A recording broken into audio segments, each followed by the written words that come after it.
네, 안녕하세요. 오토래프 김상영입니다. 저는 오늘 여기 송파구 가든5에 나와 있는데, 여기서 신원 CK모터스가 신차 발표회를 진행하고 있습니다. 이름이 조금 생소하실 수도 있겠지만, 그 신원 CK모터스는 원래 그 작년에 캠보 600을 내놨었던 중한자동차가 이제 사명을 이제 변경한 회사입니다. 신원 CK모터스가 올해 이제 새롭게 신차종을 내놓는다고 해요. 그래서 여러 가지 신차들이 이제 준비가 돼 있고, 저 특히 주목하실 부분이 저 무대에 올려져 있는 차가 중국 브랜드 최초로 국내에 도입되는 아마 플러그인 하이브리드 모델이 될 것 같고요. 아직은 판매가 되진 않지만 이르면 올 하반기 가솔린 모델이 나오고, 내년 초에 이제 저 플러그인 하이브리드 모델이 나온다고 합니다. 일단 어떤 차를 내놨는지 함께 살펴보도록 하죠. 이 신차에 대한 관심과 성원이 뜨거운 것 같습니다.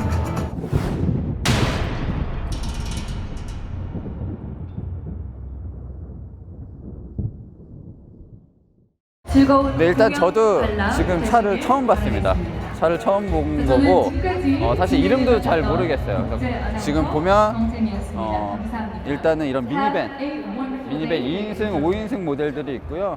그리고 일단 픽업 소형 트럭들이 좀 있습니다. 그래서 일단 미니밴부터 조금 살펴보시죠. 지금 이 차 같은 경우는 C35 2인승 모델이고요. 1.5L 가솔린 엔진이 들어가 있습니다. 그리고 모두 이제 수동 변속기 모델인데, 자동 변속기 도입은 좀 어려울 것 같고, 이 가솔린 엔진 같은 경우는 LPG로 튜닝이 가능하다고 합니다. 약간 다마스 라보 정도 생각하시면 좋을 것 같은데, 그들보다는 확실히 큽니다. 차가 크고 여러 가지 안전 장비들도 많이 들어가 있고요. 특히 그 다마스 같은 경우는 앞이 굉장히 없잖아요. 코가 없는데, 지금은 약간은 이제 세미보니 스타일로 해서 그 안전에도 좀 어느 정도 생각을 하는 흔적이 있습니다. 그리고 듀얼 에어백이라든지 뭐 ABS, 그리고 뭐 차체 자세 제어 장치 뭐 이런 시스템까지 좀 많이 들어가 있어요. 그래서 그런 부분들을 상당히 많이 강조를 했습니다. 근데 일단은 이 차가 1000만 원이 조금 넘는 차들이에요. 다 1000만 원, 1100만 원 이 정도 수준이라 품질은 확실히 굉장히 이색적이고 재밌습니다. 보닛이 엔진이 밑에 있어요. 엔진과 변속기가 이제 차체 중앙에 몰려있는 미드십 구조를 가지고 있습니다. 그리고 후륜 구동이고요. 엄청난 차입니다. 승용이 목적이 아니라 상용이 목적이기 때문에 이런 품질이라든지 이런 게 뭐 이렇게 크게 이제 부각되는 부분들은 없습니다. 이제 다 플라스틱 소재고요. 이거는 뭐 국산차도 사실 이 정도 품질은 나와요. 굳이 품질을 좋게 하지 않으려고 하는 차고, 값싸게 만든 차이기 때문에 상관이 없습니다. 지금 5단 수동 변속기가 들어가 있고 굉장히 간소합니다. 이 차는 이제 2인승 모델이다 보니까 이제 뒷 공간이 굉장히 중요할 것 같아요. 공간이 상당히 넓습니다. 다마스보다는 확실히 넓어요. 거의 뭐 이 정도 공간만 쓴다고 놓고 보면 뭐 어느 정도 스타렉스 수준은 나올 것 같아요.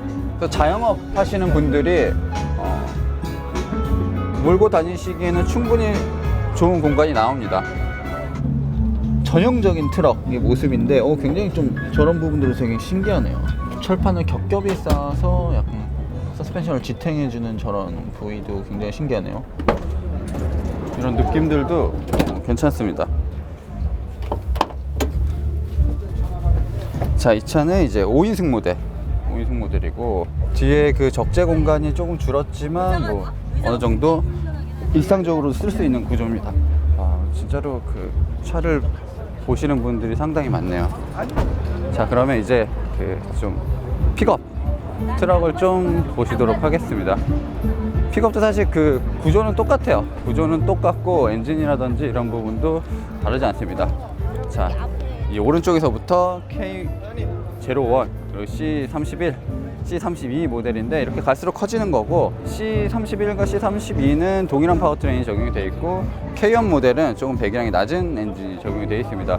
보통 우리나라 모델들은 1리터가 넘진 않는데, 지금 이 차 같은 경우들은 얘네들은 1.5L, 그리고 저기는 1.2L 엔진이 적용이 되어 있습니다. 지금 이 차 같은 경우는 0.9톤 정도 됩니다. 그러다 보니까 포터보다는 확실히 가격이 싼데, 그 정도만큼의 화물 적재가 가능하고, 다마스보다는 조금 비싸지만 사실 그 적재 공간에 대한 갈증이 없기 때문에 제어만 봤을 때는 상당히 좋아 보여요. 그 나름 막 주간 주행등도 있고 타이어 공기압 측정 장치도 있고 뭐 없는 건 없습니다. 휠이 이게 다이아몬드 커팅 휠이 적용되어 있습니다. 지금 이 상용차에 14인치, 13인치네? 13인치 다이아몬드 커팅 휠이 적용이 되어 있고, 원래 상용차는 이런 휠이 멋있는데. 우와, 지상고가 꽤 높아요. 우와, 이렇게 헤드램프도 높낮이도 조절할 수 있고, 차체 자세 제어 시스템도 마련이 되어 있습니다. 확실히 그 플라스틱의 향연이고, 하지만 뭐 이거는 상용차기 때문에 뭐 감수해야죠. 이 부분에는 확실히 엔진이 없고 뭐 팬이라든지 이런 것들이 놓여져 있어요. 지금 여기 나온 차들은 다 미드십이에요. 일단 동풍 소콘 같은 경우는 동풍 자동차 그룹, 그러니까 중국에서 뭐 두 번째로 큰 자동차 그룹이라고 해요. 두 번째로 자동차 그룹이고, 혼다, 닛산, 기아, PSA 뭐 이런 회사들과 합작을 해서 자동차를 만드는 회사입니다. 그리고 동풍 소코는 동풍 자동차의 수출을 전담하는 브랜드예요. 그래서 동풍 소코는 이제 수출만 하는 브랜드고, 유럽 인증까지 통과해서 유럽에도 지금 스위스 같은 곳에도 차를 이제 보내고 있고, 전 세계 시장에 차를 수출하고 있다고 합니다. 네, 지금 뒤에 보고 계신 차가 이제 플러그인 하이브리드 모델이고요. 가솔린 모델 같은 경우는 올해 하반기부터 이제 판매가 시작된다고 합니다. 일단 우리가 봤던 그 100만 뷰를 찍었던 캠보와는 좀 확실히 다른 모습이고, 캠보랑은 다른 회사예요. 캠보는 이제 북기은상에서 이제 만든 차고, 이거는 동풍 소콘에서 만든 자동차입니다. 그러니까 중한 자동차는 바뀌지 않았지만 중한 자동차가 수입해오는 그 브랜드가 다른 거예요.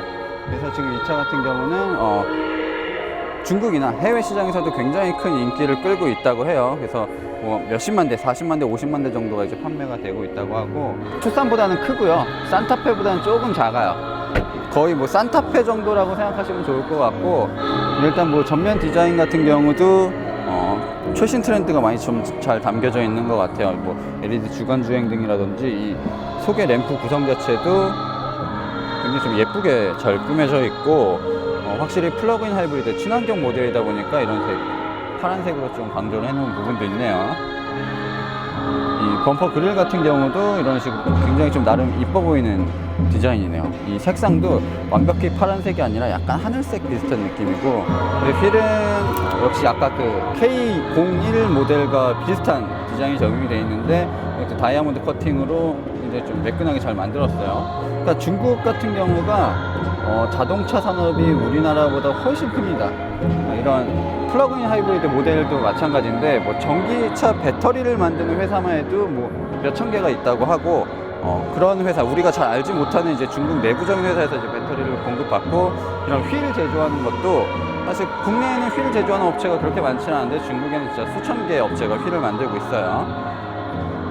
그 예전에 그 캠보 같은 경우는 만듦새가 좀 어설픈 부분들이 많았습니다. 뭐 이런 단차라든지 이런 게 꽤 심각했었는데, 그 정도 수준은 아닌 것 같아요. 캠보 수준은 아닌 것 같고, 하지만 그렇게 뭔가 이런 부분 끝에까지 뭔가 잘 이 철판을 마무리하지 못한 부분, 이런 부분들도 좀 눈에 띄고요. 그래도 굉장히 일정해요. 예전에 캠보는 이런데 간격이 약간 들쑥날쑥하는 부분들이 많이 있었는데, 그런 부분이 이제 좀 많이 사라진 것 같고, 그래서 지금 이런 부분에 이 음영 보이시죠? 이런 단차들은 조금 있네요. 안 되나?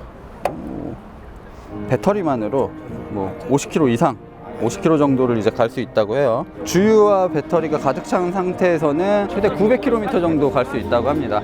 그리고 배터리는 한 4시간 정도면 충전이 완료가 된다고 하고요. 우와, 뒷모습 이거 토르의 망치. 볼보에서 보던 토르의 망치가 딱 멋있게 적용이 되어 있고, 시퀀셜 방향지시등이 적용이 되어 있어요.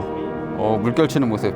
그리고 와, 이게 배지로 붙어 있어요. 7년 15만 킬로 이제 무상 보증이 이루어진다는 게 아예 배지로 이제 붙어 있네요.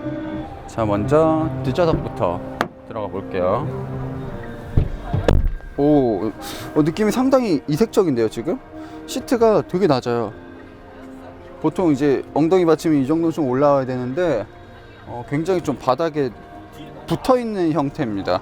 아무래도 이거는 풀플랫을 만들기 위해서 이런 식으로 좀 시트 배치를 해 놓은 것 같고, 그러다 보니까 시트가 낮다 보니까 머리 공간이 한 세월이에요. 큰 썬루프도 적용이 돼 있고, 썬루프도 굉장히 기네요. 그래서 아마 3열에 있어도 어느 정도 좀 전방을 좀 주시할 수 있을 것 같은 그런 구조고, 등받이도 이렇게 뒤로 젖힐 수 있어요. 뒤로 젖힐 수 있고, 이쪽이 더 많이 나와 있죠, 앞으로. 네, 지금 앞뒤로도 슬라이딩이 가능합니다. 그리고 이 주로 저 뒷좌석 같은 경우는 접고 다니실 거고, 접게 되면 어느 정도의 그 풀플랫을 좀 고려를 해 놓은 디자인이에요. 지금 차 그렇게 큰 차가 아니다 보니까 이렇게 실제로 승객을 태웠을 때 조금 힘들 것 같아요. 자, 시트에는 동풍속 콘 이렇게 딱 이니셜이 새겨져 있고요. 뭔가 느낌이 새롭습니다. 이거 BMW인데? 이건 벤츠인데? 이건 또 BMW고? 오, 느낌이 새로워요. 굉장히 좀 혼란이 오고 있어요, 저. 이건 진짜 똑같다. 이건 기아차인데? 이런 스타일은 약간 기아차인데.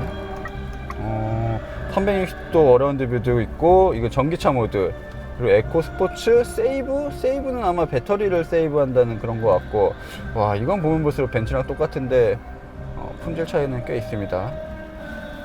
이쪽 부분, 손에 닿는 부분들은 그래도 좀 잘 꾸며 놓은 것 같아요. 잘 꾸몄고, 마감 같은 것도 꽤 신경을 많이 쓰는 느낌이고, 실제 금속을 사용하기도 했고요.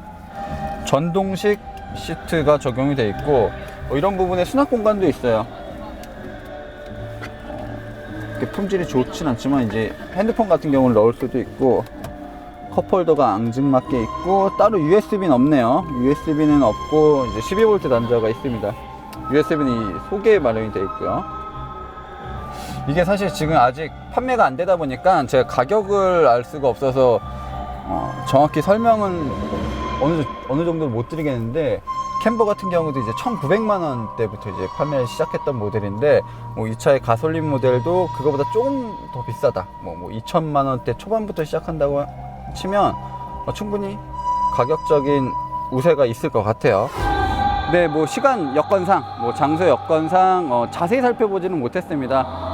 아무래도 이 차는 그리고 또 이제 국내에 바로 출시된 모델이 아니기 때문에 국내에 출시가 된다면 이제 그때 조금 더 자세하게 살펴보도록 하고요.